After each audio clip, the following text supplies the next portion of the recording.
buenas tardes o días a todos y a todas y gracias por asistir y participar en este proyecto de los Filocafés Online donde se busca compartir, charlar y debatir sobre temas varios de la filosofía. Soy Esther Guirao, humanista y editora de la página Argefilo, junto a Miguel Ángel Mozún trabajamos para dar forma a un proyecto abierto, respetuoso y solidario dedicado a aquello que nos hace más humanos, el pensamiento crítico, el diálogo y la reflexión racional. Y lo hacemos del modo que mejor sabemos, dejándonos llevar por el viento del logos, que nos invita a pensar juntos, a cuestionar y a descubrir nuevos horizontes.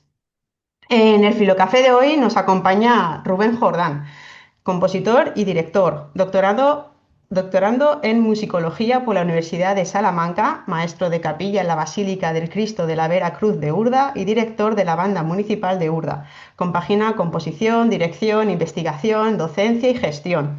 Su mundo gira en torno a la música.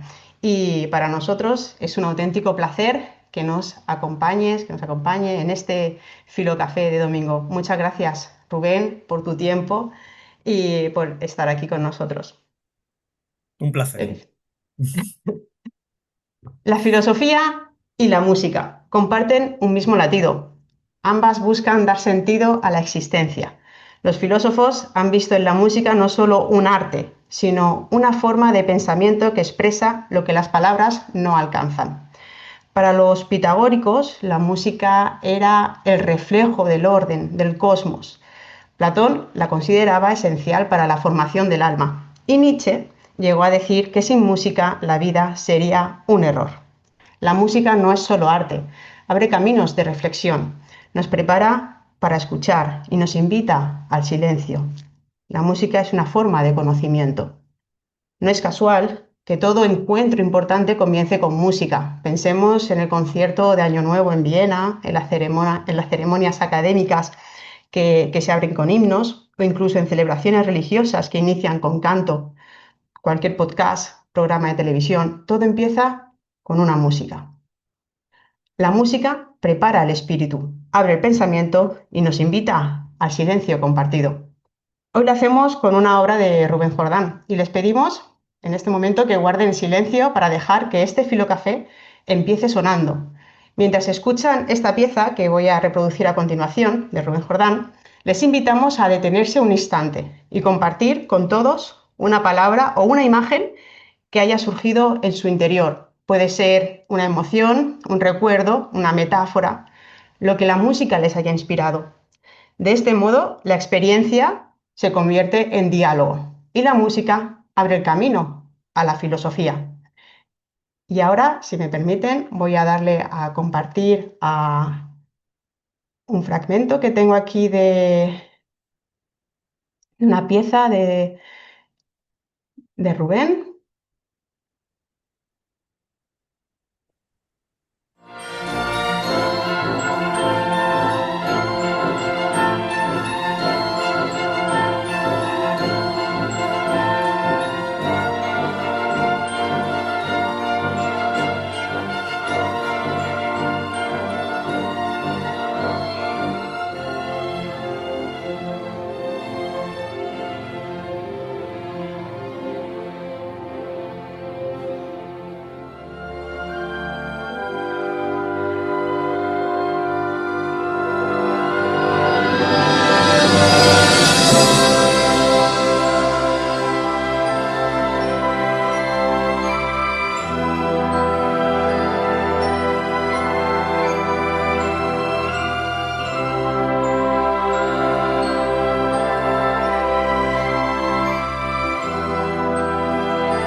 Y aquí lo dejamos. Y tras la música nos surgen preguntas que nos acercan al corazón del arte.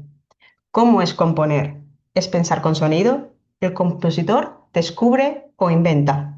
Con estas cuestiones damos paso a Rubén para que nos comparta su experiencia y visión. Muchas gracias y Rubén, te doy la palabra. Bueno, pues muchas gracias por invitarme, por poner mi música aquí para poder compartirla con los demás y por estas preguntas tan difíciles que me haces, nada más empezar. Em, ¿Cómo es componer? Pues es una pregunta difícil de responder porque creo que componer es diferente para cada uno de los que se enfrentan a a la composición, ¿no? O realmente para todos los que se enfrentan a cualquier forma de creación, ya sea escritura o pintura. Em, Como sabes, tuve la suerte de formar parte de la Fundación Antonio Gala para Jóvenes Creadores de Córdoba, que es una institución que se dedica a promover la creación. Y ahí pude comprobar algo que no había podido comprobar antes en mi mundo personal de creación encerrado en mi habitación, ¿no?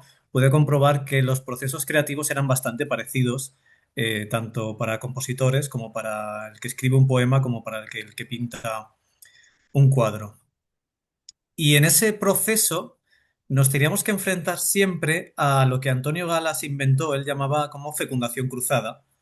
La fecundación cruzada eran reuniones en las que teníamos muy parecida a esta, ¿no? En la que teníamos que exponer nuestro trabajo y nuestro proceso creativo y ser un poco criticados por los demás, ¿no?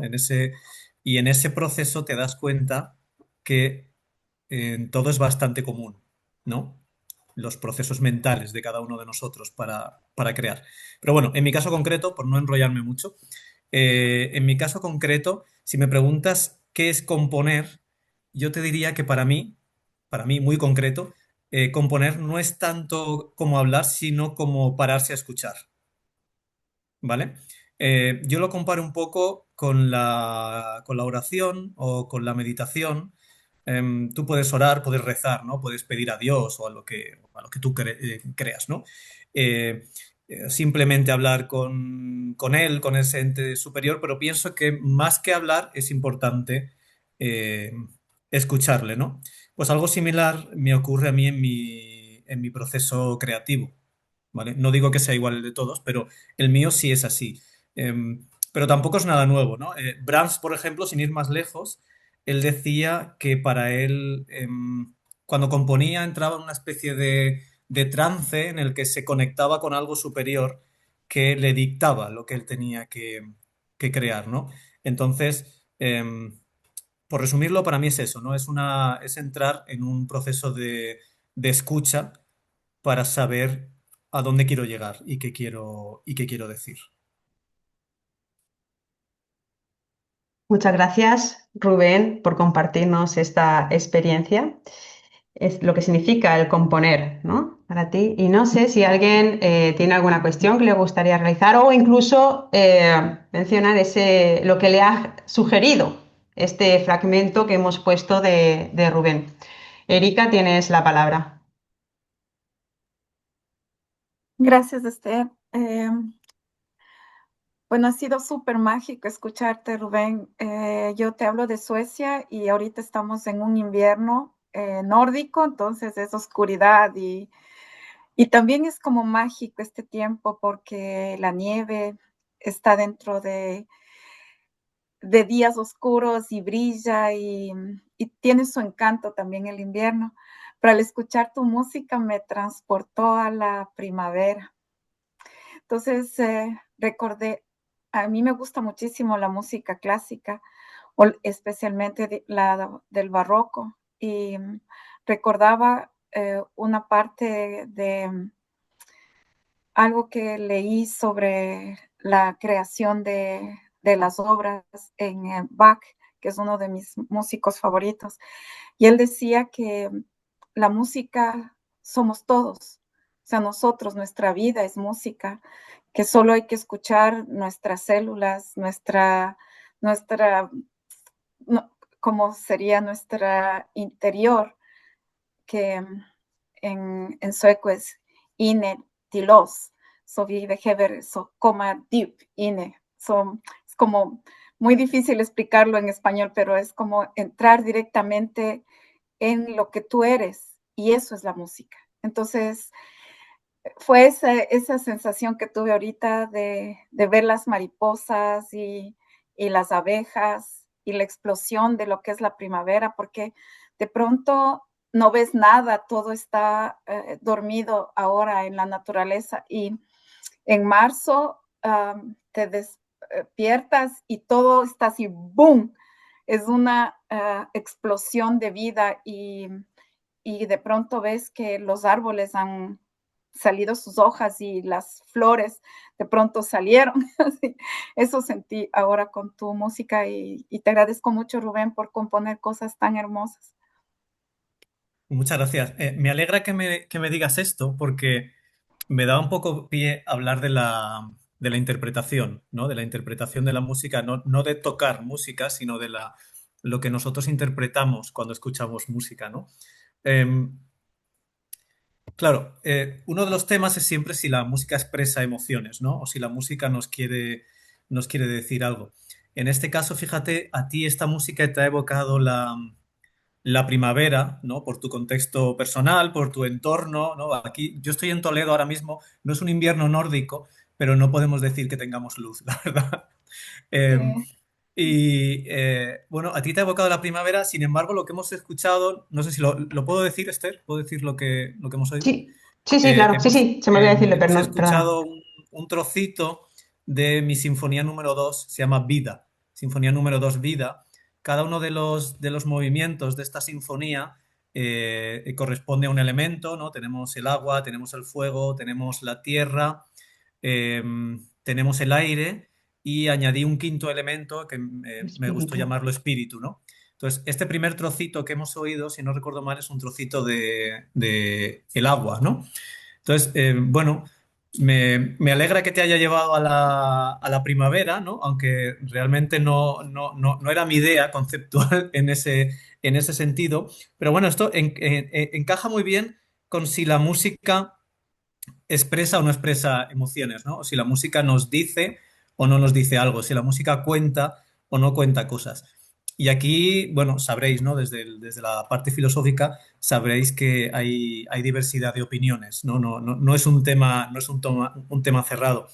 El compositor Igor Stravinsky, por ejemplo, él en su poética musical nos habla de que bueno, viene a decir, por resumirlo mucho, que la música no expresa nada, ¿no? Que la música es música y ya está, ¿no? Lo viene a reducir todo, bueno, pues a una combinación de sonidos, ¿no? Tenemos 12 sonidos y esos 12 sonidos se combinan y se distribuyen en un marco temporal y ya está, ¿no? Y cuando dejan de sonar, se extinguen en el aire y ahí se quedan, ¿no? Pero bueno, luego hay otros filósofos, otros músicos, otros musicólogos que sí que creen que la música nos, nos dice algo, ¿no?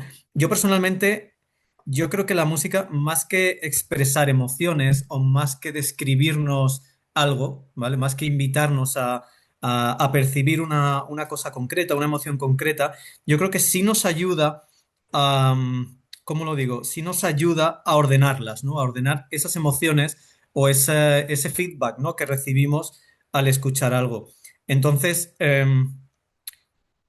por eso creo que la música forma parte del ritual, ¿no? Y siempre ha formado parte del ritual. Al final, nuestra vida no deja de ser un ritual y por eso creo que la música está tan presente en prácticamente todas nuestras vidas, ¿no? Hay muy pocas personas, no tengo ahora el porcentaje, ¿no? Pero sí que hay un porcentaje muy bajo de personas para los que la música no les transmite nunca nada, ¿no? Entonces, bueno, no sé si por cerrar el bloque o podemos hablar de lo que queráis, ¿eh? No tengo problema ninguno.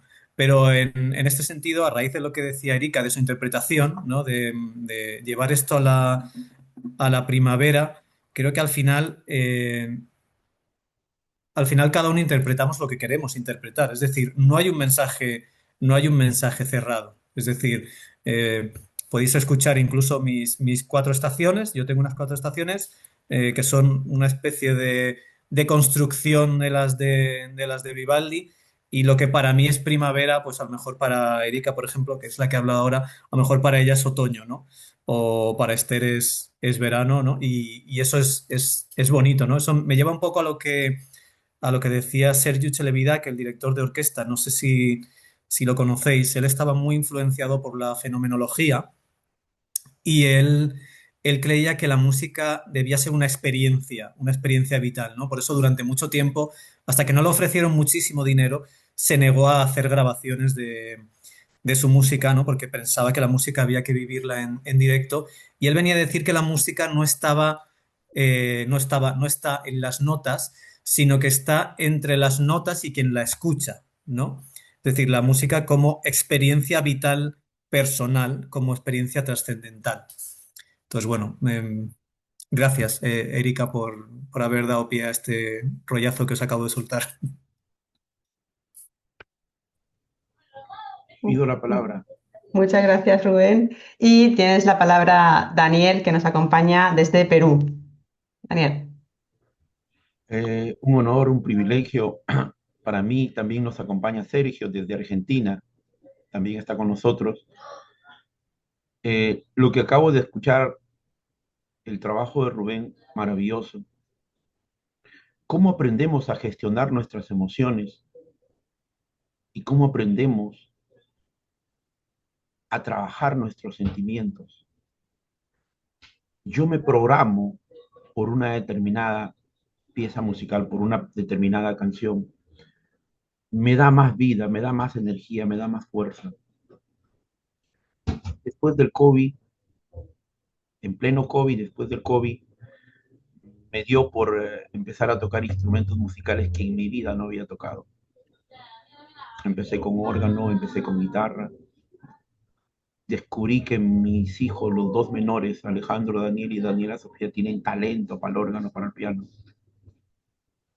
Y no sé, la pregunta que yo me hago a este trabajo maravilloso, desde que vi la publicidad, a la invitación aquí a Esther y a ustedes, a este grupo maravilloso,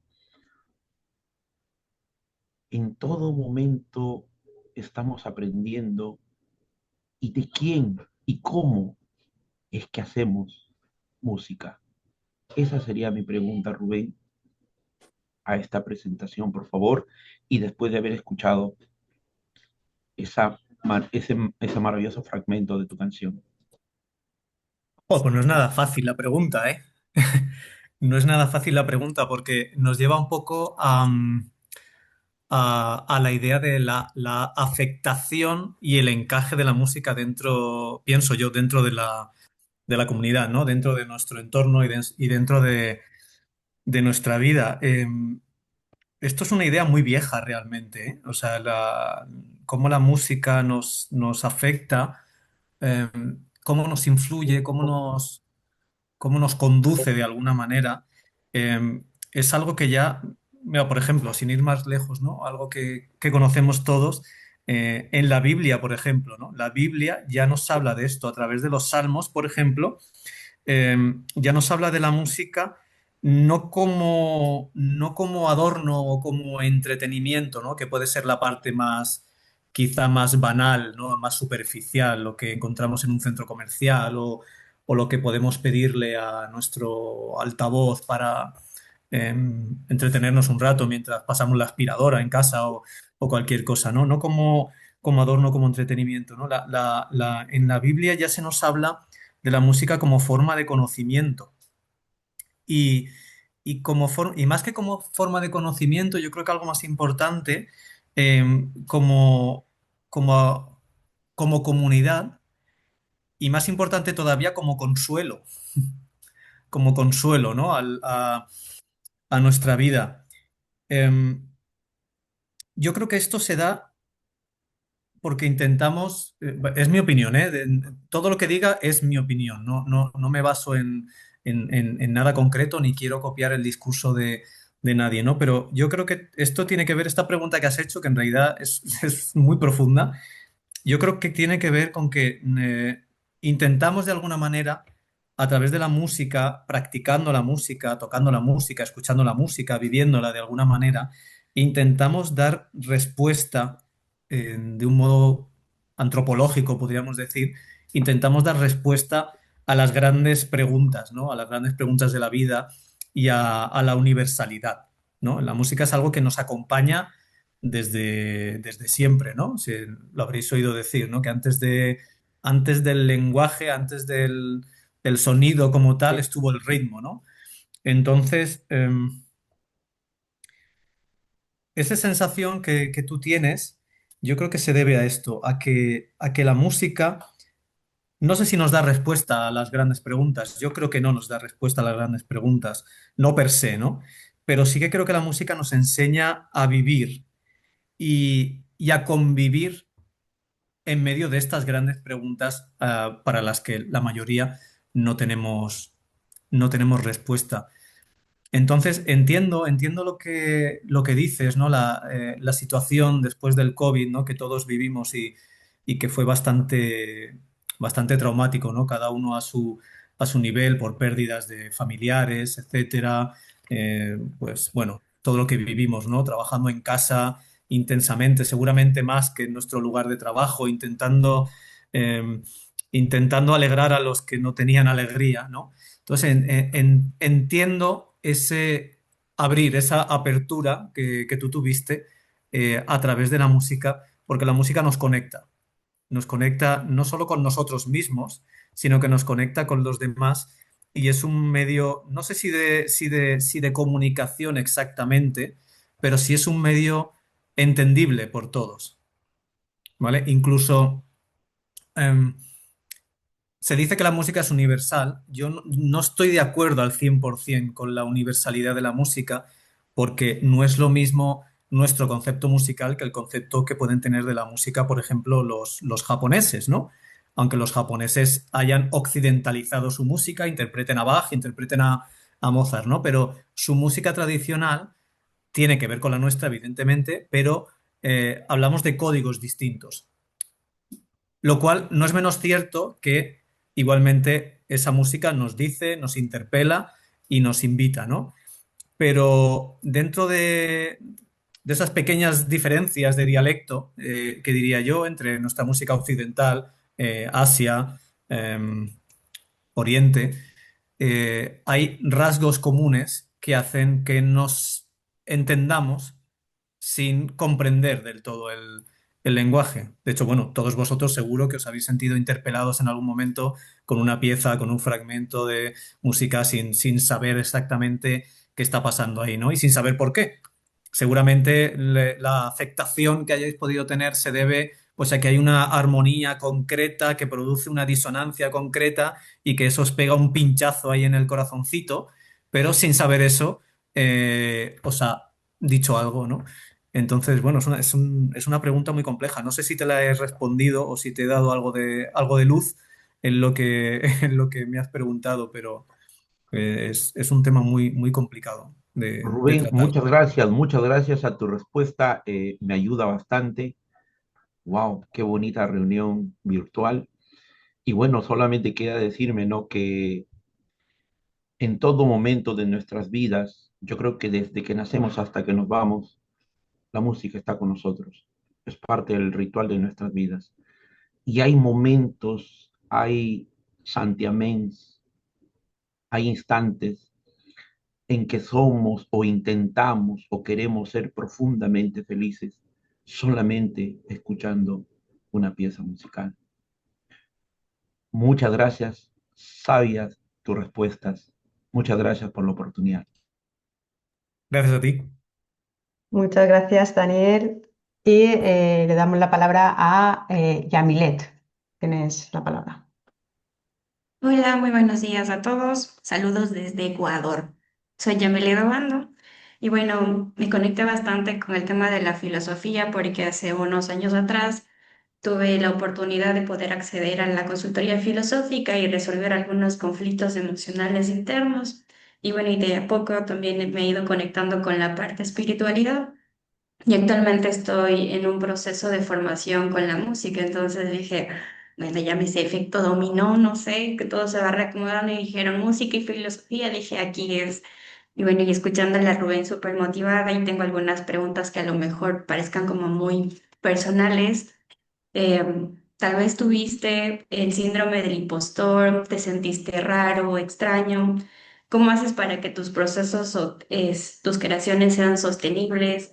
¿Qué estrategia nos puedes sugerir a quienes estamos iniciando o esbozando un proyecto musical?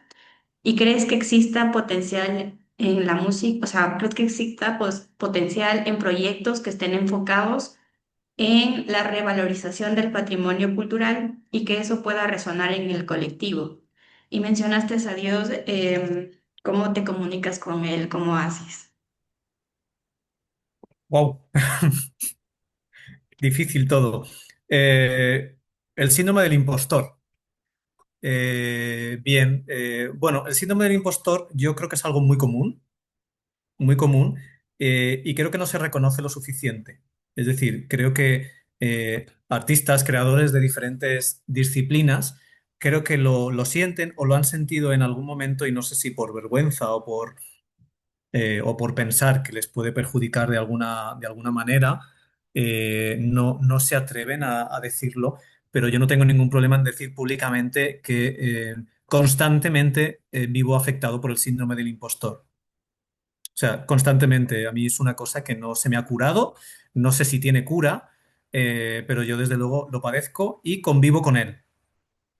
Totalmente. Es decir, yo cada vez que entrego una obra, cada vez que recibo un encargo, cada vez que me invitan a dirigir una orquesta o hacer un proyecto musical, siempre, siempre, siempre tengo una fase de por qué yo, de verdad, yo valgo para esto, de verdad, yo estoy capacitado realmente, realmente para esto, hasta el punto quizá de incluso, esto ya es algo muy personal, no sé si debería ser tan personal lo que digo, pero incluso hasta el punto de escuchar música mía compuesta hace X tiempo y no creerme capaz de hacer eso de nuevo, ¿vale? Em, lo cual no quiere decir que ese síndrome afecte a mi creatividad, ¿vale? O sea, es algo que convivo con ello como quien convive con el miedo escénico o algo así, ¿no? Insisto, no sé si tiene cura, la verdad no sé si puedo darte una respuesta, pero si te alivia que yo conviva con él, pues me alegro. Luego me has preguntado también eh, por la revalorización de la... Sí, sí creen que los proyectos que estén enfocados en revalorizar el patrimonio cultural tengan potencial y puedan resonar en el colectivo.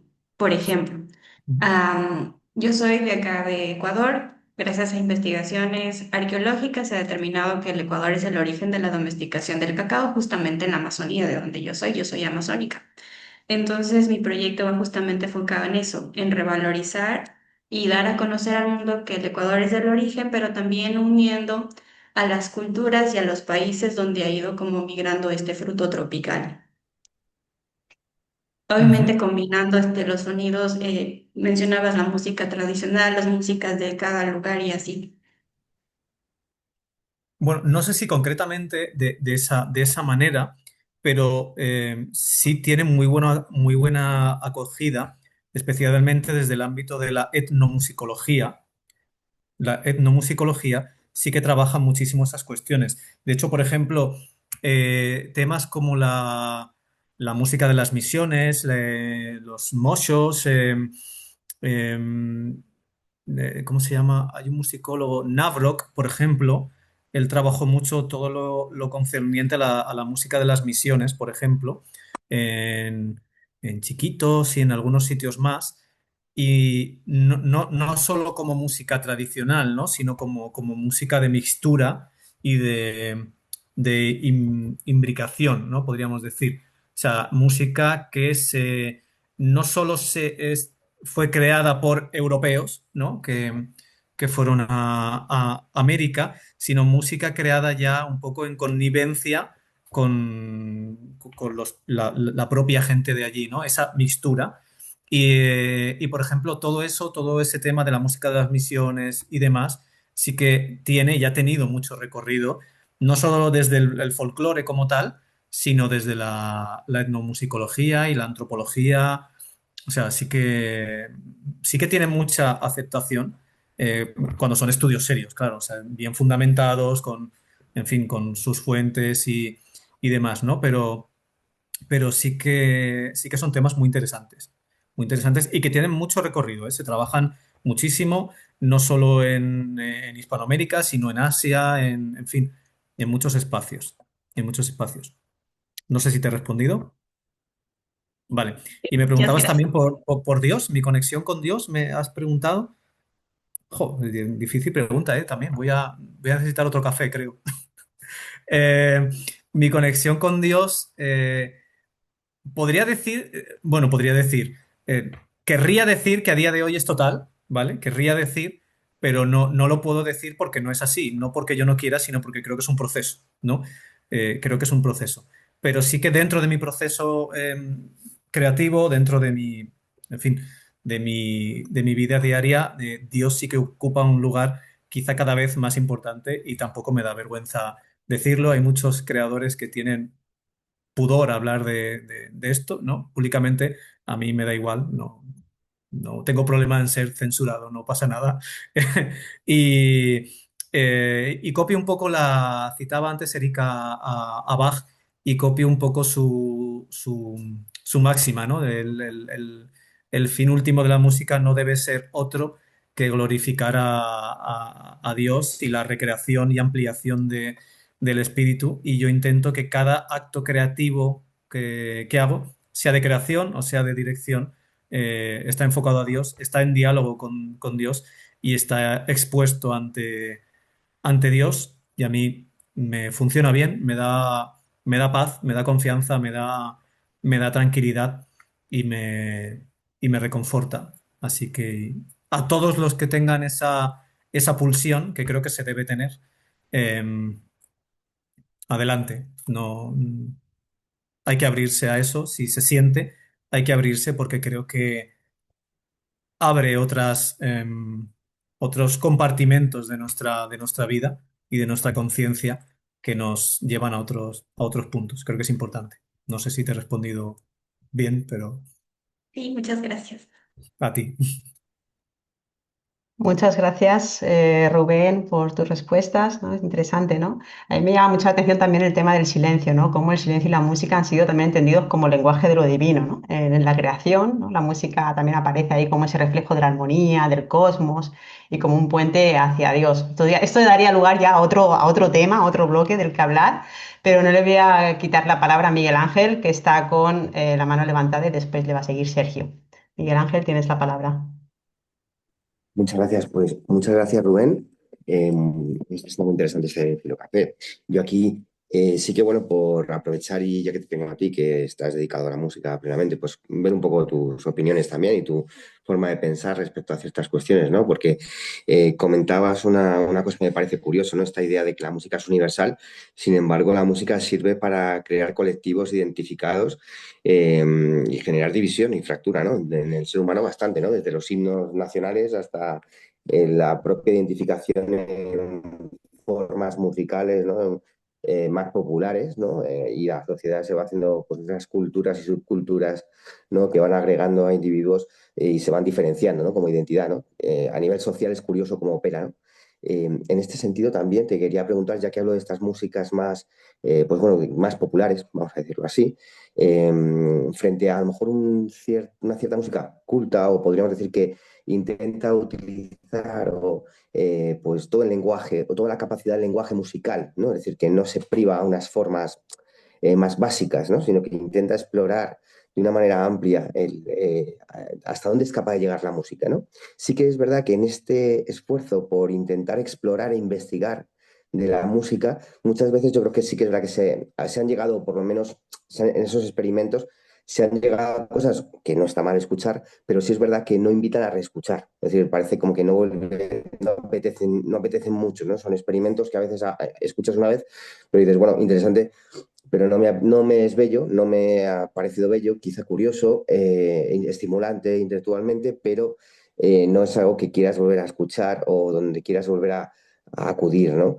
Yo soy un amante, por ejemplo, de la ópera, ¿no? Y sí que es verdad que hay ciertas áreas, pues como muy, muy más bellas, ¿no? Que sí que te emocionan profundamente, que están además muy cuidadas, muy pensadas con ciertos motivos más quizá sensacionalistas en algunos casos, ¿no? Porque, bueno, no dejan de ser espectáculos, ¿no? Pero sí que es verdad que hay momentos de gran belleza eh, que a uno le conmueven y que sí que recuerda con cariño, quiere acudir a ellos de nuevo porque lo que les sugiere después de ese proceso de música que escucha, ese tiempo con esos ritmos, con esos tiempos, con esos tonos, con esas formas musicales que van apareciendo, esas frases, esas melodías, pues uno al final, cuando ha acabado de escucharlas, pues se queda en un estado en el que parece que algo está mejor, ha mejorado algo, ¿no? Como que le ha curado algo, ¿no? Algún tipo de dolencia que tiene o algún tipo de dolor, sana algo, no sabemos muy bien qué.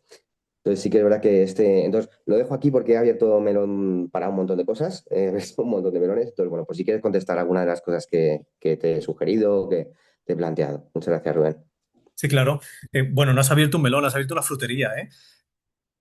Pero, a ver, empezando un poco por el final, claro, me estás haciendo un poco alusión a la música de vanguardia, ¿no? Por contextualizar un poco. Eh, claro, aquí pasa una cosa, ¿no? En el siglo XX, Schoenberg, más o menos todos hemos oído en algún momento hablar de Schoenberg, ¿no? Schoenberg habla lo que mi profesor de estética llamaba, Schoenberg abrió la caja de los truenos, ¿no? Con el dodecafonismo. El dodecafonismo, explicado muy rápido, es utilizar los 12 sonidos digamos, de la escala cromática, pero quitarles, ¿no? Quitarles el peso de la tradición, ¿no? Quitarle la armonía, el concepto de armonía tradicional, quitar el concepto de melodía tradicional. eh, y claro, eso nos lleva a un universo sonoro distinto, ¿no? Un universo sonoro distinto en el que la consonancia, que dicho muy, muy naifmente es lo que suena bien, deja de tener primacía, de alguna manera. Estoy siendo muy simple, para ser rápido. Deja de tener primacía sobre la disonancia, ¿no? Entonces, claro, en este sistema dodecafónico, digamos que la disonancia empieza a convertirse en la norma más que en la excepción, ¿no? Luego hay una vuelta de tuerca más a eso que se llama serialismo integral, ¿vale? Serialismo y serialismo integral, que se trata de no solo de tener esos 12 sonidos de la escala cromática. No he dicho antes, no puede aparecer o sea, no se puede repetir un sonido hasta que no han aparecido todos, ¿no? Con lo cual empieza a darnos una jerarquía ya numérica más cercana a la matemática, a la geometría.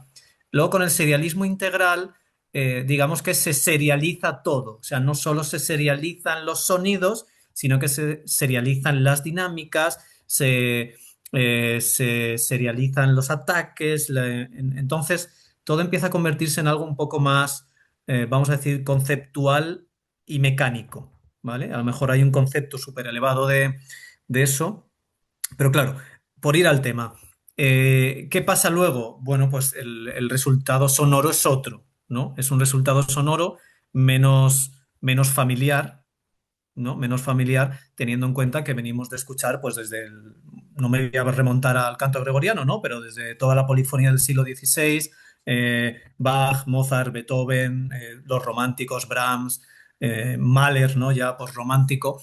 Venimos de escuchar todo eso dentro de la jerarquía tonal, en la que hay una serie de acordes sobre los que pivota todo lo demás, ¿no? Imaginado todo un poco como universo o sistema solar, ¿no? Unos acordes que ejercen de sol y todos los demás planetas se mueven armónicamente o más o menos armónicamente alrededor, ¿no? Claro, al abrir toda esta caja de los truenos, llegamos a unas sonoridades que, como decías tú, a lo mejor son curiosas de entrada, pero muchas veces no invitan a reescuchar. Sommer decía que no es que su música fuera mala, sino que es que no se tocaba bien. Bueno, es una forma de verlo, ¿no? Quienes argumentan que la música de nuestro tiempo es la música que se debería escuchar como se escuchó en otros tiempos, la música de su tiempo y tal, claro, muchas veces lo hacen bajo el argumento de que no solo es la música de nuestro tiempo y es la que hay que escuchar porque sí, sino bajo el prisma de que no estamos educados a escuchar esa música, ¿no? La culpa de no querer repetir esa música es nuestra, porque no hemos educado nuestro oído a, a ese tipo de música, ¿no? Pero vamos, yo creo que es una cuestión biológica, o sea, eh, estamos hechos a otros sonidos, ¿no? O sea, son 400 años por resumirlo mucho, ¿no? Son 400 años de música tonal, de melodía, de tener un concepto de melodía, de jerarquía, ¿no? Y entonces, claro, o sea, eliminar eso es realmente difícil, ¿no? Y luego, claro, dentro de esta música de vanguardia hay movimientos que rompen con toda esta tradición, pero no rompen tanto, ¿no? Pues estoy pensando, por ejemplo, en el minimalismo, por tener un ejemplo, ¿no? Compositores como Philip Glass, Arvo Pärt, John Adams, Steve Wright, em, Michael Nyman, por ejemplo, más moderno, quizá un poquito más naif, Ludovico Einaudi, ¿no? Esta gente que hace música, yo creo que de vanguardia, ¿no? Porque está compuesta hoy, pero sin renunciar a todo lo anterior, es una música que tiene mayor aceptación, eh, que seguramente empatizas más con ella y te sientes más cómodo con ella, pero yo creo que es por el peso de la tradición y no creo que sea malo, o sea, mm, hay como mucho culturetismo en esto, ¿no? O sea, me tiene que gustar esto porque esta es la música de vanguardia y me da igual. Yo sé que son unos ruiditos que están haciendo ahí y han cogido un violín, ¿no? Por poner un ejemplo, han cogido un violín y lo están tocando como si fuese un clarinete. Bueno, muy bien, o sea, está muy bien conceptualmente, etcétera, pero como creador o como creadores no podemos pretender que eso además guste, ¿no? O sea, no puedes obligar a que guste. No sé si te he respondido un poco a esta parte. Eh, y luego me preguntabas también por la música culta, música más esto. A mí no me gusta mucho hablar de música culta. A mí me gusta más hablar de música buena y música mala. ¿Vale? Creo que hay música, vamos a llamar popular, muy buena y música supuestamente culta que yo no me la pongo ni para echarme la siesta. ¿Vale? Aunque tenga un premio de creación X, ¿no? Entonces, no me gusta tanto esa categoría. Sí es cierto que la música más popular, ¿no? Como tú decías, esa llamada música popular, en contraposición de la música culta, utiliza estructuras más simples, sobre todo armónicamente, utilizan estructuras que se basan en cuatro acordes o cinco como mucho, ¿no? No tiene mucho más, pero están ahí y deben estar ahí. O sea, creo que son un reflejo, son de expresión humana también, ¿no?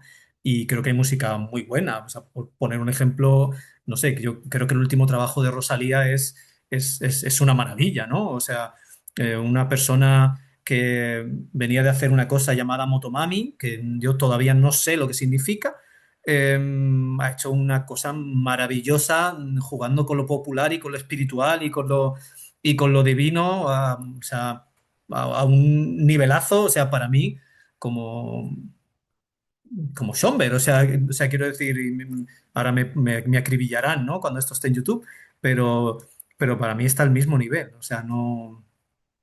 O sea, te lo digo por eso de música buena y música mala, simplemente, ¿no? Lógicamente, dentro de lo popular hay muchísima música malísima, pésima, en la que no hay reconocimiento armónico, no hay nada de melodía, no hay nada, en fin, yo qué sé.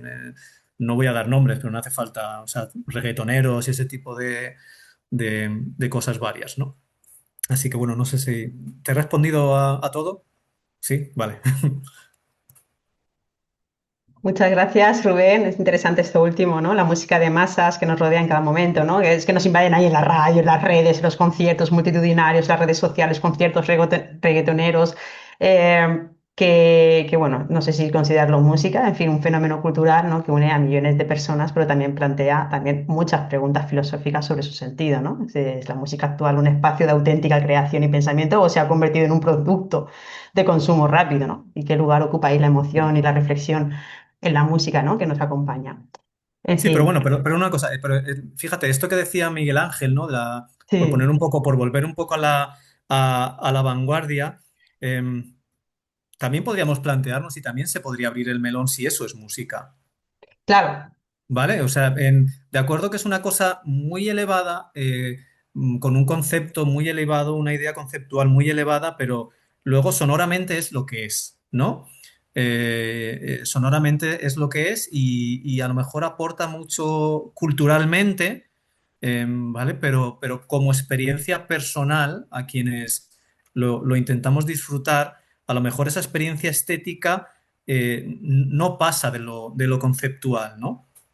Claro, Entonces, aquí habría un gran claro, subjetivismo, ¿no? O sea, ¿qué, claro, qué- claro, qué me dice a mí esa música? A mí, por ejemplo, el claro, reggaetón no me dice nada, pero a uno que claro. le guste el reggaetón cierto cantante, por llamarlo de alguna manera, pues le Claro, pero genera... a lo mejor la última sinfonía de X compositor premiado hace no sé cuántos años con el premio X, ¿no?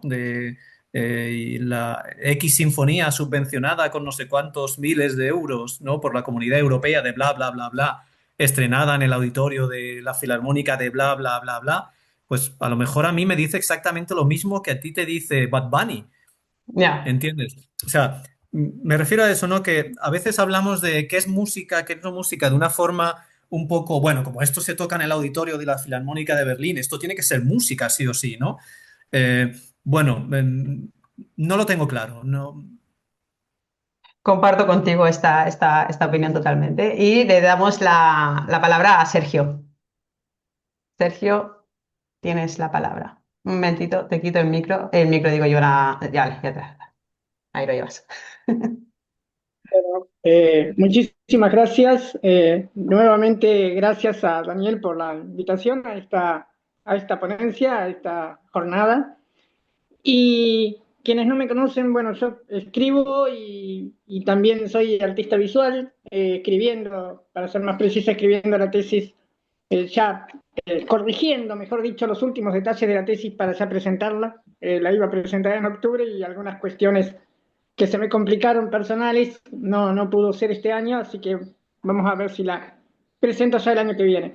Entonces ya casi terminando la licenciatura en artes visuales, tengo también algunas experticias en lo que son simbologías mesoamericanas, anglosajonas, y me gusta mucho la mitología y todo lo que es ancestral y todo lo ritual. La música obviamente es lo más ancestral, lo más ritual que puede existir. No olvidemos, el ser humano, cuando nacemos, comenzamos cantando antes que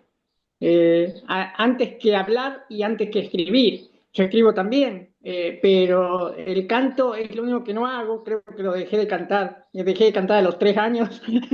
Pero en realidad me dio pie para muchos tópicos, ejes que surgieron luego de escucharlos a ustedes, que son más conocedores de la música que yo, aunque yo vengo de una matriz familiar, hablo de matriz porque crecí en la misma casa. Mi madre era directora de un conservatorio de piano de la vieja guardia.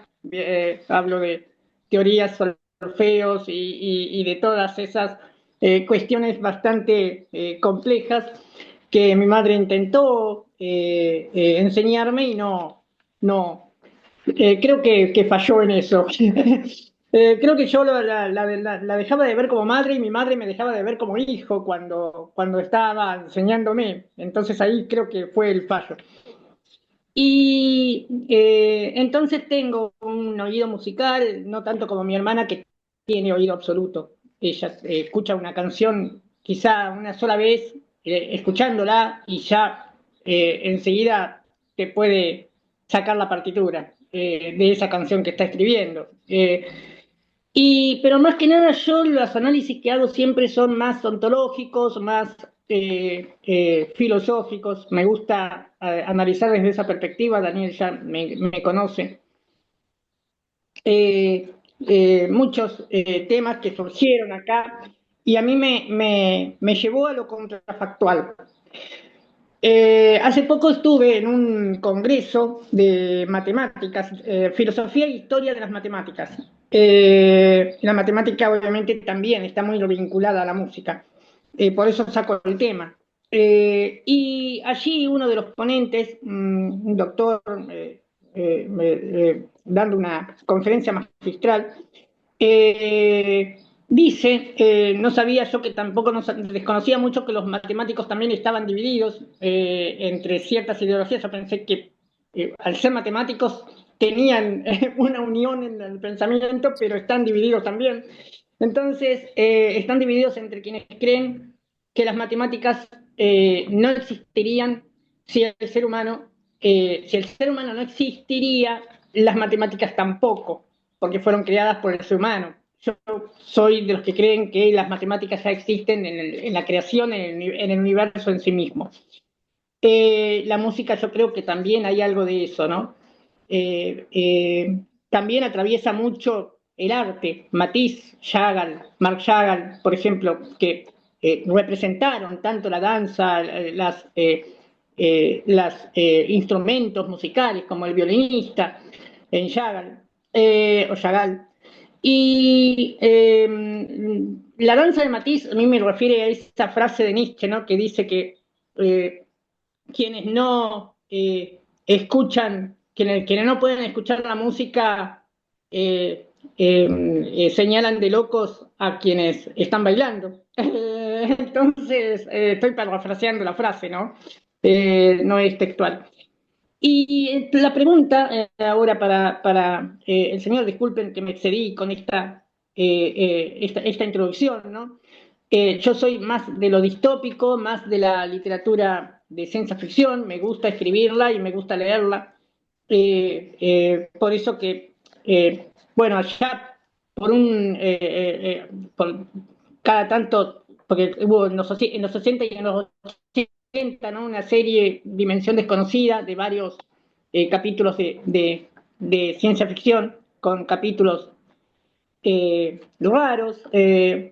Y también ahí en la Dimensión Desconocida hay un capítulo en donde hay un hombre que no se puede concentrar por tanto ruido de la sociedad, que él le gusta leer y termina habiendo como un apocalipsis y queda él como único hombre en la Tierra.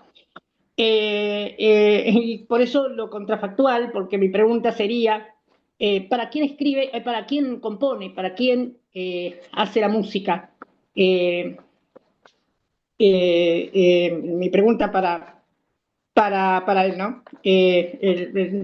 Disculpen, me olvidé los nombres, el nombre de quien estaba hablando recién, soy malísimo para los nombres. Rubén. El invitado es Rubén. Mil disculpas. Entonces, mi pregunta para Rubén es precisamente porque cuando hablamos de Nietzsche también lo vinculo mucho a un trabajo que tengo escrito yo de un cuento de Miguel Cané, acá en Argentina, que escribe El canto de las sirenas, y también los personajes son dos, y es un antagonismo y un protagonismo del mismo Nietzsche, para mí, ¿no? Es ese cuento. Entonces yo escribí un ensayo, una especie de trabajo, artículo sobre este tema, porque no deja de ser la música el eje. Y no olvidemos también esa amistad que tenía Nietzsche con Wagner. Entonces ahí es cuando hay como ciertas afinidades con la música, pero también después se separan por cuestiones ideológicas, y ahí es cuando yo pregunto a Rubén, o me comienzo a preguntar para quién él compone, ya que a lo largo de la historia la música fue inspiración de muchos escritores, muchos poetas, pero también los poetas, los escritores, los artistas visuales también fueron usados por los pintores, por los músicos, perdón. O sea que hay como un amalgamamiento, hay una comunicación entre estas artes, en donde los músicos se retroalimentan de otras artes y otras disciplinas artísticas también se retroalimentan de la música. Mi pregunta es esa, más que nada, para quién él, cuando compone, para quién compone. Y bueno, acá viene la pregunta, si me lo permite, y si no quiere, que no le responda, si no le gusta esta pregunta contrafactual. Si él fuera el último, sucediera un apocalipsis, fuera el último hombre sobre la tierra y no habría nadie para escuchar su música, ¿para quién compondría? Muchas gracias. Mm, vale, gracias por la pregunta. Creo que es una pregunta difícil, em, pero para mí tiene fácil respuesta realmente. O sea, sé que es una pregunta muy compleja, pero yo la respondo de una forma muy sencilla. Yo, personalmente, yo compongo para Dios, Bien. ¿vale? O sea, seguramente no es lo que se esperaba oír, pero yo compongo para Dios pensando lógicamente en que hay un público que me va a escuchar. ¿Vale? Pero el fin primero, y esto va en contra de los que me suelen hacer los encargos y pagarme, yo compongo para Dios, aunque el encargo sea concreto de una cosa concreta, ¿no? Pero el fin último es Dios. Y responde también a la siguiente pregunta, es decir, si yo tuviera la desgracia de ser el último de la tierra y me quedara solo en la tierra, gracias a Dios no nos quedamos solos, gracias a Dios morimos, pero y no estamos aquí eternamente, ¿no? Eh, Seguiría componiendo para Dios. Nunca, o sea, no compongo para mí, eh, no me nace componer directamente para mí, por lo que a mí me gustaría escuchar, también es un discurso muy utilizado, ¿no? Yo compongo lo que a mí me gustaría escuchar, ¿no? O sea, lo que a mí me gustaría escuchar, pues es a Bach y a Mozart, que ya lo hicieron estupendamente bien, y realmente podríamos no componer nadie nada más, porque ellos ya llegaron a un nivel tan alto que no pasaría nada, ¿no? Si no, si dejásemos de componer. Entonces, siento responderte tan rápido, pero para Dios.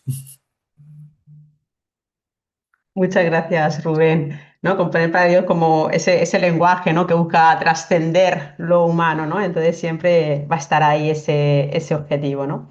Muy Bueno, es que bien, es muchas. mucho, ¿eh? Es mucho. O sea, Sí, sí, eh, sí. orientarlo hacia Dios, ¿no? Para los que creemos en Él, ¿no? Es mucho, ¿no? O sea, detrás hay espiritualidad, hay teología, mm, hay mucho alrededor de ese para Dios, ¿no? Eso es. Muchas gracias, Rubén, una vez más. No sé si alguien quiere aportar algo más. No hace falta que le hagamos preguntas directas a Rubén, sino que también entre lo que se ha comentado, algunos de lo que han comentado algunos de los asistentes, de algunos de los participantes, si alguien tiene alguna duda de lo que, o alguna pregunta en inquietud que quiera corroborar o que quiera contraargumentar, obviamente, también estamos abiertos a escuchar esa perspectiva. ¿No? Que yo a Rubén le dije, no, aquí todos colaboran y todos participan y estamos todos atacando a No hay, Rubén. no- no hay problema, ¿eh? No hay problema. Estoy aquí a tope a lo que me echen. Hombre, se quedan también temas abiertos, ¿no? A mí un tema que me interesaba mucho también, que ya se ha comentado así un poquito por encima, era esa aportación de la música actual y de masas, pero esto yo creo que nos llevaría a algo bastante amplio. Y también una cosa que también me llama mucha atención es el tema del silencio, ¿no? O sea, el silencio en la música, ¿no? O sea, el silencio no es una ausencia, sino también una presencia. Por ejemplo, hay una obra que tienes de las que me compartiste. Todo esto luego también lo voy a compartir en la página de Acefilo, su canal de YouTube, aunque ya creo que está, no recuerdo. Pero hay una canción que se llama Meditatio y creo que está muy. A mí me interesó mucho para el tema del silencio, ¿no? El silencio como presencia, ¿no? En ese espacio donde la música se escucha de verdad y donde el pensamiento encuentra ahí su hondura, ¿no? En el silencio se abre esa posibilidad de escuchar al otro y también de escucharnos a nosotros mismos, ¿no? Entonces, una pregunta que a mí me llenaba mucho desde hace tiempo es el tema del silencio y la música, ¿no? Porque parece contrapuestos, cómo haber música, cómo haber silencio y música al mismo tiempo, no puede ser posible, es una contraposición, ¿no? Entonces, el silencio, ¿es el silencio un vacío que espera ser llenado o es en sí mismo una forma de lenguaje que nos habla sin palabras, ¿no? Bueno, y esta era una de las cuestiones que yo tenía, no solo únicamente para Rubén, cualquiera puede dar su opinión, su visión, y, y le voy a dar la palabra a Alejandro. Alejandro, tienes la palabra. Hola, buenas tardes a todos. No, pues yo quería ir contra Rubén, efectivamente. O sea, lo que tú decías, Esther, ya que íbamos contra él, pues, o sea, ahora que se ha abierto la posibilidad de ir contra él, que yo no lo sabía, pero si podemos ir contra él, pues yo me apunto.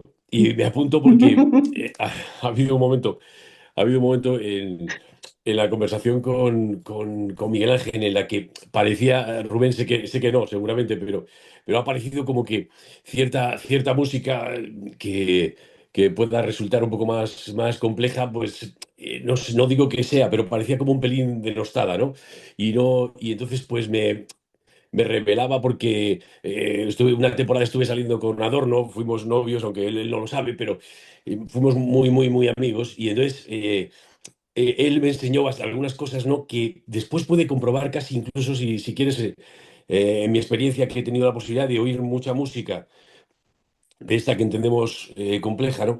Donde, bueno, el gusto lo aparcas, lo dejas en casa, ese día no vas con el gusto abierto o preparado para ser rellenado por lo que va a suceder allí. Vas con otras cosas, ¿no?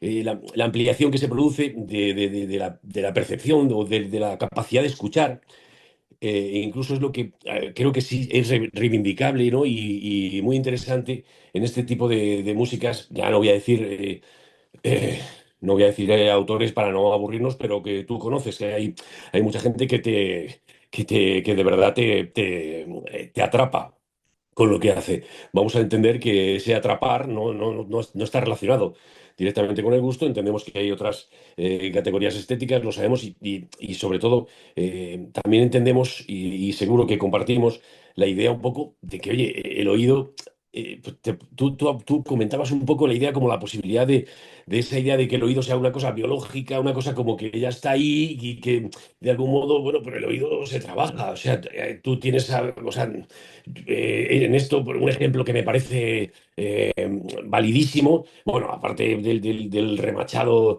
Wagner, pero uno es Britten. O sea, tú coges pones a dos personas acostumbradas a oír y de repente una dice, "Bleh, ¿esto qué es?" Frente a Britten, yo digo que incluso Wagner puede llegar en algunos momentos en los que su descripción no te interese, no su música, pero sí la descripción que en ese momento está haciendo, puede que no llegue a interesarte y puede que te pierdas un poco, pero con Britten ya me parece más complicado. O sea, Britten me parece que es una joya de las que podrías incluir en tu lista de Bach o sea, yo creo que sería metible ahí o de Mozart para bueno, que Wagner también, por supuesto, pero que quiero decir que son estos autores que el oído preparado no es suficiente, hay que tenerlo como muy bien preparado. El oído tiene algo natural, sí, sin duda, pero tiene algo histórico, tiene esa parte de preparación en la que realmente tú te enfrentas a una cosa, la primera vez que tú puedes, o sea, que tú oyes una música más compleja, contemporánea, sí te puede quedar una sensación extraña. O sea, hoy, si eres muy exigente contigo mismo, como tú dices ser, por ejemplo, contigo mismo, ¿no? Es esto una característica de tu síndrome de impostor, ¿no? Esta exigencia que te hace pensar, bueno, ¿yo qué hago aquí? Esto no es para mí, no alcanzo, no llego, ¿no? Pero esto es una cuestión de insistir y de escuchar esta música, por ejemplo, una cosa que tiene es una exigencia tremenda. Y la música tiene esa exigencia realmente, porque también podemos salir como dice Miguel Ángel, podemos salir de una ópera y no haber oído lo mismo de allí. Y sin embargo, salimos muy contentos. Y todos salimos contentos. O sea, podemos salir todos contentos, pero no haber oído lo mismo. Haber oído, o sea, hay personas que ya tienen una gran capacidad y pueden oír muchísimas más cosas de las que suceden allí, ¿no? Y sin embargo, salir contentos todos, porque ha habido momentos tan bonitos, tan brillantes, que al final tu satisfacción pues, es muy alta, ¿no? Y te vas muy satisfecho, pero no has oído exactamente lo mismo. Entonces, En fin, la idea de la práctica es de la práctica aprendida, ¿no? Del entrenamiento, de a dónde te puede llevar realmente y de lo interesante que puede ser para la ampliación de tu percepción, de tu capacidad de escucha. O sea, que es, digamos, un poco lo esencial. No sé si lo habéis comentado porque me perdí la primera parte, pero quiero decir que música y capacidad de escucha son absolutamente hermanos, ¿no? Si vas aprendiendo y ampliando tu capacidad. Es una cosa que seguro que ya habéis comentado, ¿no? En fin, quería, Rubén, que sé que no has afirmado rotundamente, o sea, que no has estado completamente o rotundamente en contra de todo esto, pero en fin, quería que desmintieras esa percepción que me ha quedado un poquillo de la posibilidad de que ciertos autores, he nombrado algunos muy sencillos, los hay bastante más complejos, como tú bien sabes, pero que realmente pueden llegar a ser muy interesantes, o sea, en fin, para esto que llamamos música, que al final es mucho más amplio de lo que a veces puede parecer, como evidentemente tú bien sabes, claro. Vale. Muchas gracias, Alejandro. Entiendo, Alejandro, que si has comentado que fuiste novio fuiste novio de Adorno, entiendo que la relación terminó por no ir bien, ¿no? Como casi todos los que se acercan a Adorno en algún momento. No, es broma, es broma. Sí, te preciso. Mira, de la misma manera digo que si yo hubiese estado en París en 1913, cuando se estrenó La consagración de la primavera, probablemente yo le habría tirado tomates a Stravinsky en aquel momento, pasando el filtro, ¿no? Todos los años que han pasado, La consagración de la primavera ahora mismo, nadie diría que es una obra difícil de oír, ¿no? Y ese tipo de cosas, ¿no? Me nombras a Britten, por ejemplo, Britten para mí es muy viejo ya. O sea, Britten entra dentro del canon absoluto, o sea, Britten es un poco romántico, por decirlo así muy rápido, ¿no? Sí, hombre, rotundamente no estoy en contra de la vanguardia. Yo soy, por ejemplo, soy fan absoluto de Stockhausen, por poner un ejemplo, ¿vale? Soy fan absoluto de Stockhausen y me encantan compositores actuales mira, por nombrar un español, un par de españoles, me encanta José María Sánchez de Verdú, por ejemplo. Su música es una música totalmente etérea porque le da un uso totalmente distinto a los instrumentos, ¿no? O sea, un fagot no es un fagot, es otra cosa. Los violines es casi que respiran en lugar de tocar, es una música de aire que llamo yo, pero creo que él tiene un lenguaje muy personal, muy propio y creo que aporta, ¿no? Me gusta mucho también Benet Casablancas, también español, ¿no? Tiene un lenguaje muy expresionista, muy un poco como, no sé, lo podría comparar un poco con Electra de Strauss, ¿no? Ese tipo de lenguaje, pero muchísimo más ampliado, ¿no? Es decir, que tengo relación y tengo escucha con compositores actuales, ¿no? Y voy a conciertos y los escucho. Pero claro, pasa una cosa y, y es que me gusta decir siempre a mis alumnos, lo digo, que nuestra música no ha pasado el filtro de la historia, ¿no? Entonces, claro, nosotros nos encontramos dentro de, ¿no? Estamos en el ojo del huracán y no vemos todo lo que está ocurriendo alrededor, ¿no? Tendrá que pasar mucho tiempo para ver si esa consagración de la primavera de 1913 ahora le tiraríamos tomates o no le tiraríamos tomates, ¿no? Entonces, dentro de toda la música de vanguardia, creo que hay absolutas maravillas que se hacen, pero también hay absolutas tomaduras de pelo que nos comemos con patatas y subvencionada y demás. Y no tengo ningún problema en decirlo, ¿no? Que mi pelea, entre comillas, con la vanguardia es que muchas veces desde programadores, desde auditorios, incluso desde compositores, muchas veces se pretende que además guste, ¿no? Entonces, me parece totalmente respetable que cada uno utilice el lenguaje que quiera utilizar, tenga mayor o menor comunicación con el público, su lenguaje, ¿no? Como poner un urinario en un museo, ¿no? Si lo puedes poner, no hay ningún problema, pero o un plátano pegado a la pared, ¿no?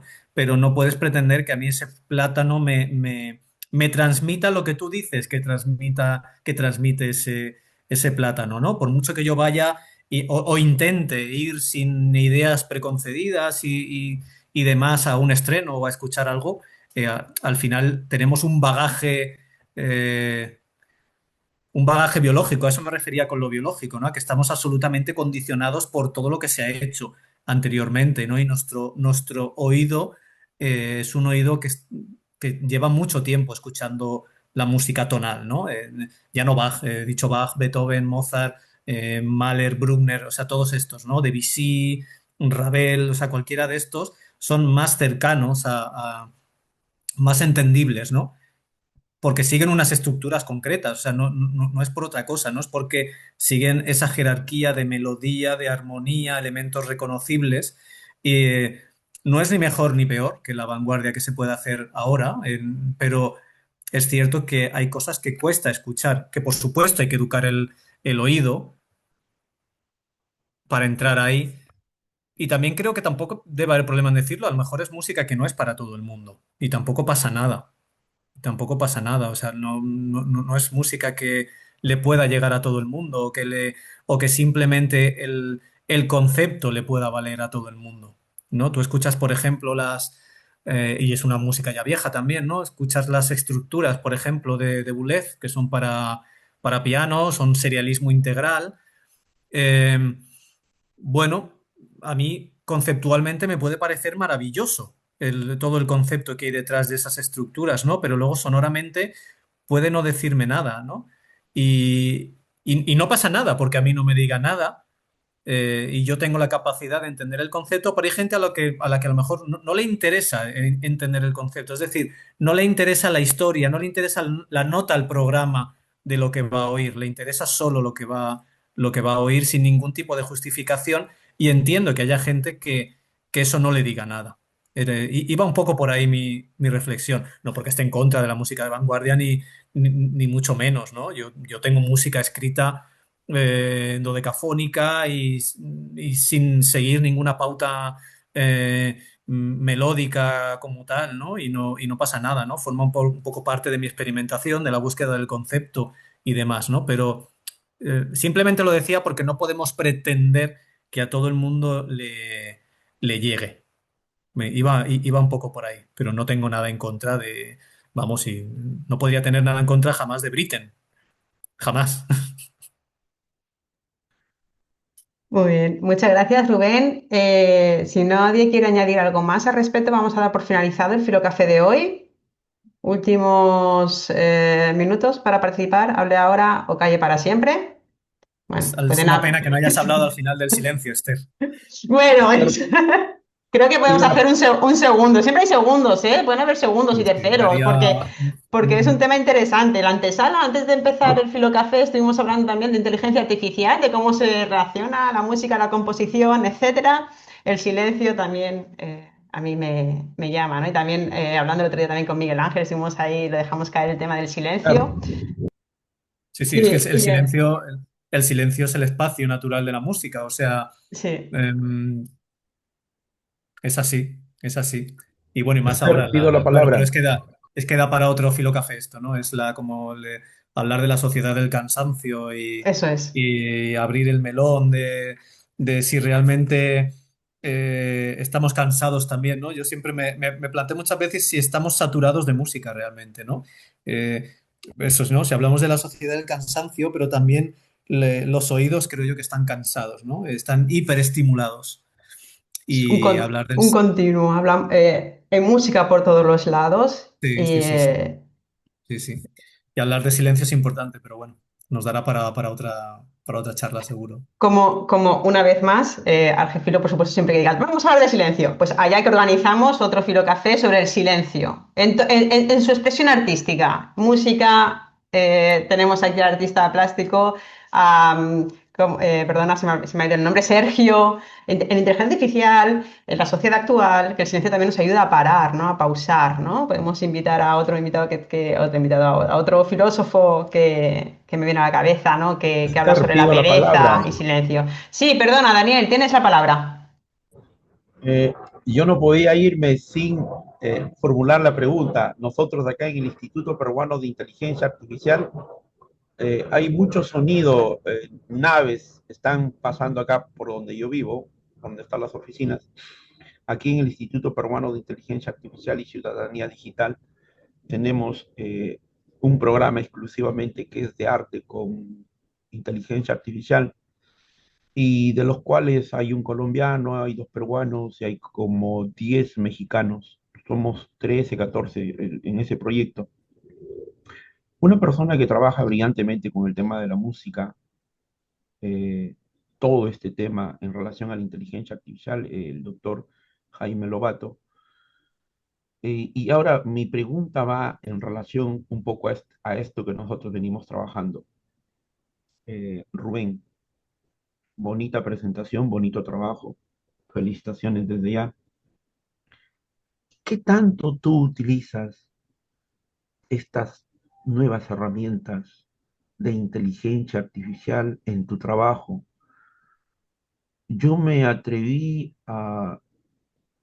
con iniciativa de unos amigos. Oye, me dice, podemos crear música, podemos hacer esto.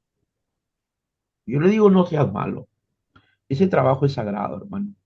El componer, el escribir, eso déjalo a los genios, eso es sagrado. No, soy profano en ese mundo, no entiendo.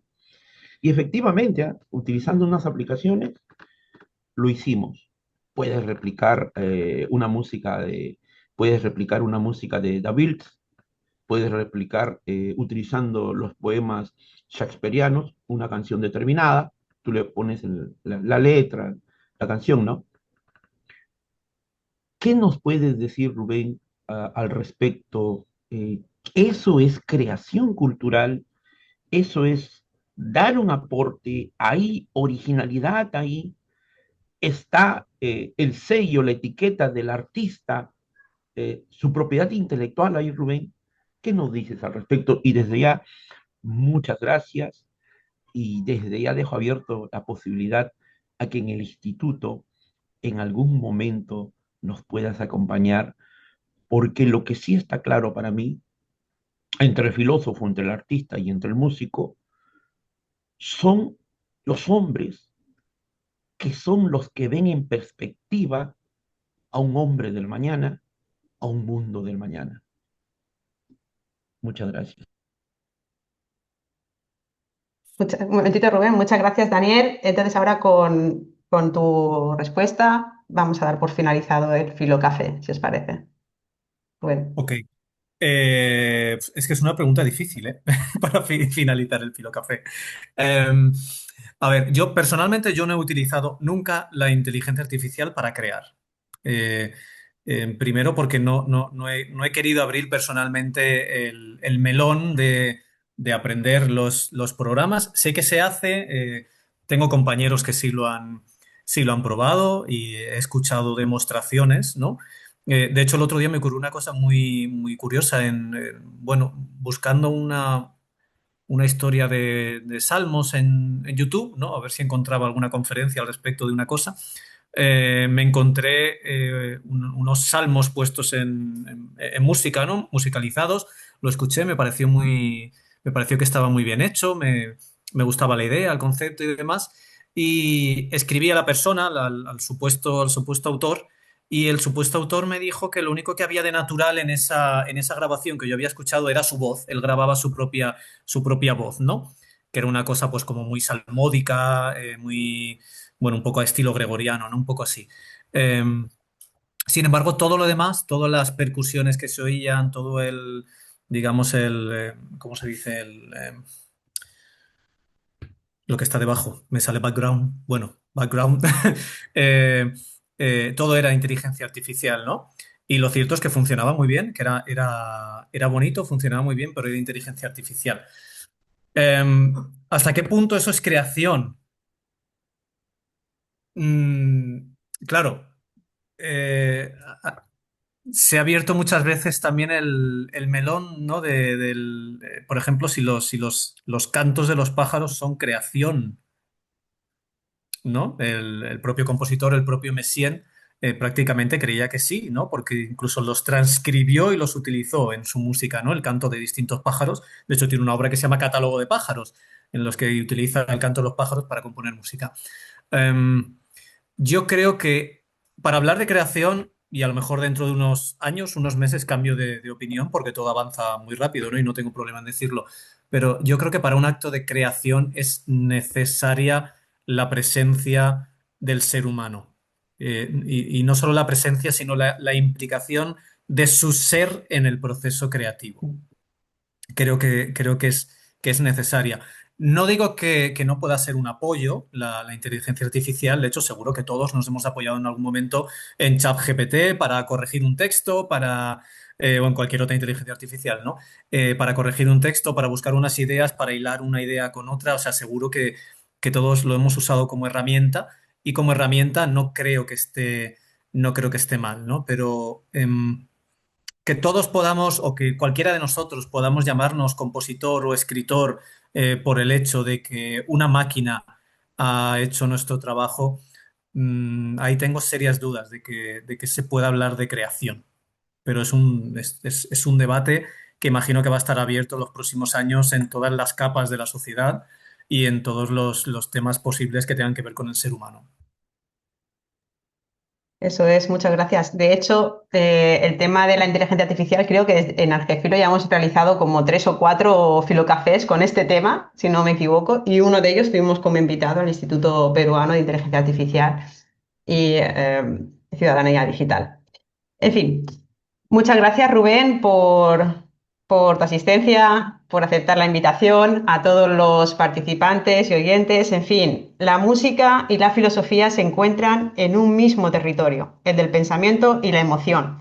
La música piensa con sonidos, abre caminos que la razón sola no alcanza, y nos invita al silencio como espacio fértil donde nace la reflexión. Componer es dialogar con lo invisible, descubrir y a la vez inventar.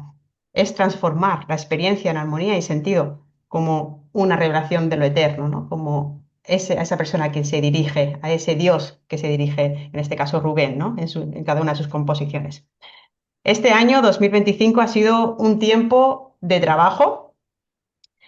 Perdón, este año 2025 ha sido un tiempo de trabajo, de encuentros y de crecimiento compartido. Desde Argefilo hemos impulsado proyectos, colaboraciones y espacios de diálogo que nos han permitido seguir construyendo juntos un lugar donde la filosofía se vive y se comparte.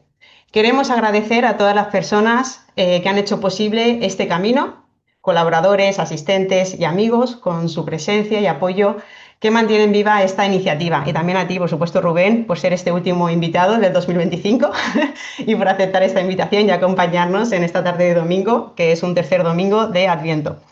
Con esta despedida del 2025 celebramos lo recorrido y abrimos la puerta a lo que vendrá, con la certeza de que Argefilo seguirá creciendo gracias a todos vosotros y vosotras. Así que, como todo encuentro comienza con música, ¿no? El Filocafé de hoy ha empezado con un trozo de la sinfonía, o con una pieza de la sinfonía número 2 llamada Vida, de Rubén. También todo final se acompaña de ella. Y cerrar un año es cerrar un ciclo. Y la música nos ayuda a darle sentido, a transformar el silencio en memoria y esperanza. Por eso queremos despedir este año, este 2025, pues con otra obra de Rubén Jordán, invitándoles a escucharla en silencio y dejar que sus sonidos nos acompañen hacia lo que vendrá, que será esta música, que esta música sea nuestro modo de agradecer lo vivido y de abrirnos al nuevo tiempo que comienza. Esta pieza que voy a compartir, si consigo compartirla, es Invierno, los últimos minutos de Invierno, de la composición de 8 estaciones.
Y con esos aplausos felicito este Filocafé, este año, este 2025. Muchas gracias y sigámonos dejando llevar por el viento del Logos en los próximos encuentros junto a Argefilo. Mil gracias, Rubén. Gracias a vosotros, me lo he pasado súper bien. Se me ha hecho corto, ¿eh? Pensaba que sería más largo, se me ha hecho cortísimo. Así que, bueno, espero que coincidamos en otro momento y que lleguen preguntas de Alejandro. Muy interesante que me haya hecho la contra.